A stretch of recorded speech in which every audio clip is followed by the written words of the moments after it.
Sanibonani ugogo Mseleku lo okhulumayo.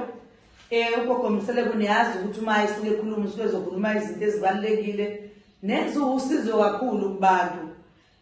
Kubalekile ukuthi ngesinye isikhathi sikwazi ukusizana noma sikwazi ukunikana imqondo nokuthi umuntu angasasizakala kanjani maye nenkinga. Ngoba kukhona kube ukuthi wena mhlawumbe wahamba wayothwasa, wabuya wasebenza isikhashana esincane, kodwa kwase kuphela futhi kanjalo.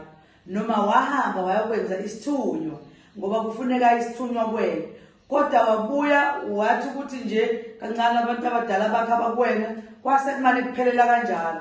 Kungenzeka kube kwesinye isikhathi uyebo wenza idlozi nje, uhambile wayothwasa kodwa bekufuneka nesithunywa, wangasenza wena isithunywa. Sadini isithunywa ukuthi awusenzanga wena wenza idlozi kuphela. Base bevaneke bethi cha mukho ozosebenza kulo mzimba lo thina singangeniswanga kuona kube sikwazi nathi ukusebenza. Mhlambe futhi uhambile wakwenza isithunywa, mawenza isithunywa wangalenza idlozi kanjalo bedingakala kuwena. Bese bethi cha asokwazi ukusebenza ngoba asiphelele la, kufanele mhlambe ngabe kuthiwa bayasebenzisana kuwena. Enye into ebalulekile kakhulu ekufanele ukuthi siqaphele, lezi zinto lezi engathi singazenza njengaziba amawele. Kuyenzeka kwesinye isikhathi kube ukuthi kwesinye isikhathi ngempela ufanele bakwenza isithunywa nje sisodwa. Kuyenzeka futhi kube ukuthi nje uphiwe ukuthwasa abantu abadala, uphiwe bona kube kuphela kuba uphiwe isikhwama wena. Alright, uma ngabe ukuthi wena usewuphiwe lesi sikhwama lesi, uzokwazi ukuthi usithathe usebenze, kodwa kufanele uhambe uthwase ngoba kodwa uphiwe isikhwama nje, kodwa samsana nokuthi wenza uqala uthwase bese uthatha lesikhwama ukwazi ukusebenzisa ngoba mhlambe lokusebenza unikwa umuntu owayekade ethwasile noma owekade engathwasile kodwa wakhetha ukuthatha isikhwama. Kodwa kuwena usefuna ukuthi uthwase ukuze uthathe isikhwama sakhe uqeqeshekile kwalo msebenzi kuzomela ukuthi uwenze kubantu. Ngoba kahle lezi zinto lezi siziphiwa ngabantu abadala basuke bekupha ukuphila empilweni kuwena. Okunye-ke esingakhuluma ngako-ke namhlanje-ke kahle into ebalulekile ofuna ukukhuluma ngayo, umuthi wokuthi wena izinto zakho uma kukuthi wathwasa noma waza isithunywa zivuleke zicale ukwazi ukuphinda usebenze.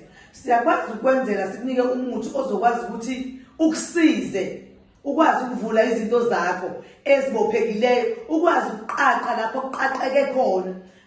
Ngeke ngize ngikwazi ukunitshela ukuthi malini ngoba nibe senibambelela lapho noma into isiyaniwe kodwa nilokwane nimile lapho kuleyo prize leyo.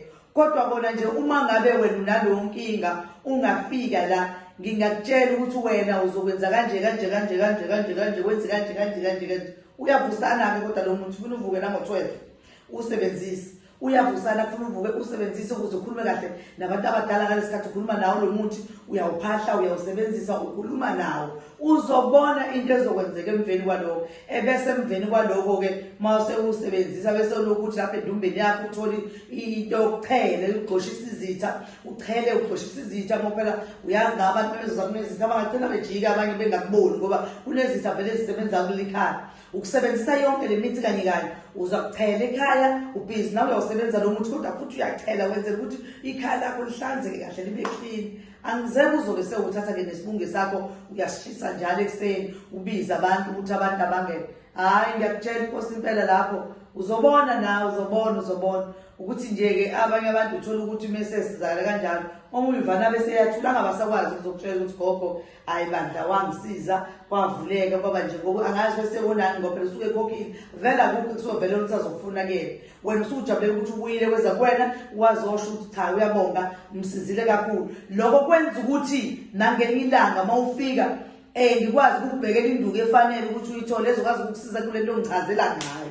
Yingakho-ke ngichaza lezi zinto ezikanje ukuthi zibalulekile ukuthi sizinakekele nokuthi sinakelele ukuthi uma nginesithunywa nginako kokubili kumele ngikwenze kokubili. Okunye bengizonazisa kona namhlanje ukuthi ugogo uzobe segoli njengoba kuzoqala inyanga kaSeptemba. Kusukela mhla ka-6 nangomhla ka-7 ungabuseza mhla ka-8 ugogo uzobe engasekho. Uma ungethe ukuyeza ngamele ukuthi wena kube ufika ekuseni kube ngempela into ebeyibambe ngempela.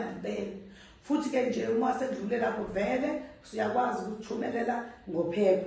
Wena uzosho ukuthi kuphepha ukuphi nendawo imole eseduzane nawe impahla yakho siyithumele. Kodwa lo muthi ngithanda njengathi ngingabona kwenqobo lo kade ngikhuluma ngayo ichazele kahle. Uyabo uma uthanda futhi nje ukuthi kubalulekile ukuthi wenze ekhaya, ngeke ngithi singawenza la ekhaya. Kubalulekile ukuthi uwenze wena ekhaya lakho ngoba phela kumele uvuke usho ukuthi uma uza la usuyathwasa usuzomela ukhokha imali ethe xa ngoba sekufanele ngiyakuthwasisa mangikwenzela lowo muthi. Sibonge kakhulu bakwethu ugogo uzobe seSoweto mhla ka-6-7 uzobe seSoweto ugogo yonke into ayidingayo isuke ikhona bakwethu angikwazi ukusho konke kusuke ngisho nje lokho ngaleso sikhathi ukuze nawe ube neqhulo ukuthi ugogo usho ukuthi unayo imithi ethi ungayifonela ukuthi umuntu othile ngawuthola akusethi ugogo yebo ukhona umuntu ongawuthola bese lithi hayi-ke izama ukuthi awufuni uma ukuthi akwazi ukuze ukuthi yakhona ngikwazi ukukuphosela ngophepha uma unophepha endaweni eseduzane nawe. Siyabonga makhosi amakhulu Thokozani, amen. Sibonge Nkosi.